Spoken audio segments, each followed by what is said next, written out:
So first what you're going to need is some scissors, cardboard, and a pencil, and we're just going to go ahead and sketch out our bird of choice. For me, I chose a pigeon, and this is what the pigeon looks like all drawn up. And now I'm going to proceed to cut the entire pigeon out.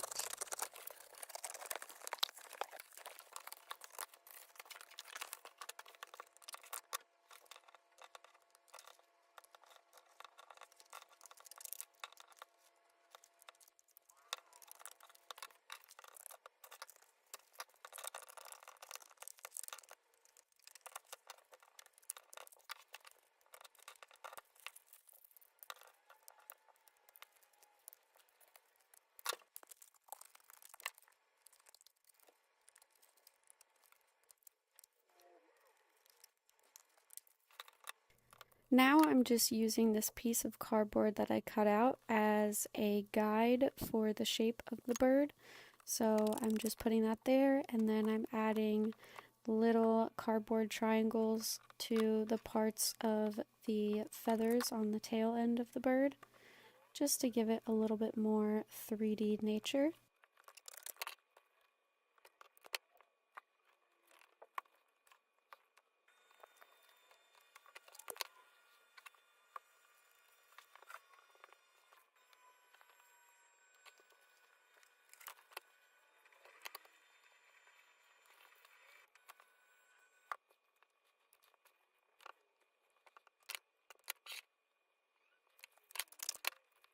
Now I'm going to go ahead and add this bottom piece just because we want it to actually look like a full stomach before it reaches the feet. So we're just going to put this little piece of cardboard here, and then that should be good for the bottom part. And now we're just going to work on the feet. We're just going to add little pieces of cardboard to the closest foot to us just to give it a little bit more 3D, so that the other foot looks more 2D since it's supposed to be a little bit further away from us visually.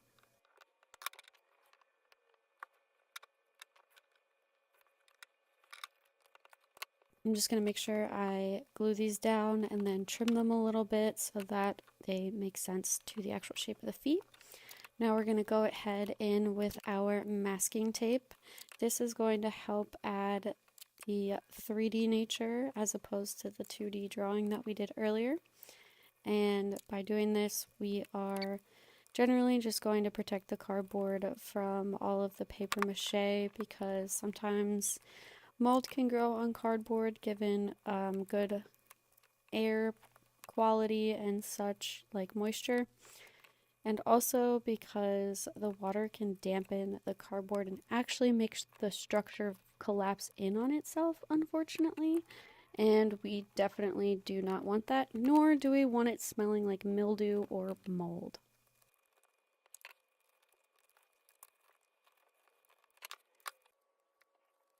Now these feet are definitely tough. I will let you know. So if you want to make this, definitely make a larger version so you're not like, smushing your fingers in between the pigeon toes. So I'm going to go ahead in with my Elmer's glue and water, mix it together, and then I'm going to take my little shards of newspaper, and then I'm just going to dip them into the mixture and then place them onto the pigeon all over the areas that we put masking tape all over.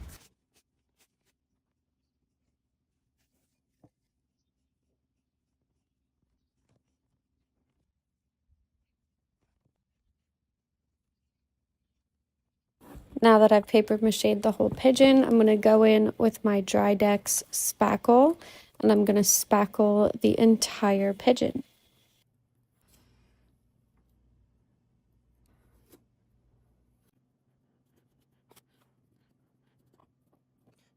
Now I'm going to take my gesso just to cover everything and make sure that everything is in place, so that when I go in with my acrylic paint right now, it's a little bit more smoother. I'm switching between regular tube acrylic paint and acrylic markers.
this is what it turned out looking like. I'm pretty happy with the way that it turned out.